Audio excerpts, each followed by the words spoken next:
In this screencast, I want to take a closer look at the website DustyFeet.com, which is an online database of Javanese gamelan music recordings. And this is a site that was created by Tufts University lecturer Barry Drummond, who teaches gamelan there. So here on the left, we have this menu with multiple tabs. I'm going to click on this tab here, labeled Rekaman, and that means recording in Bahasa Indonesia. So it's going to take us to a list of recordings.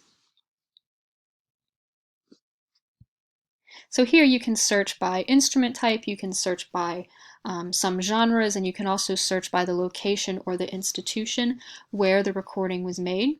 So for instance, I'm going to scroll down here and click on the tab Mangkunegaran, and this will take you to all of the recordings on this site that have been recorded at the Mangkunegaran Palace, which is a site that I have mentioned previously on this web page.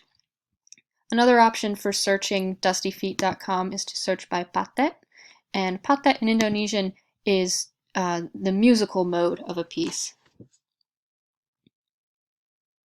And so here it lists all of the musical modes in Javanese gamelan. So you can search a piece by its musical mode, click on one tab here, and then you can search by title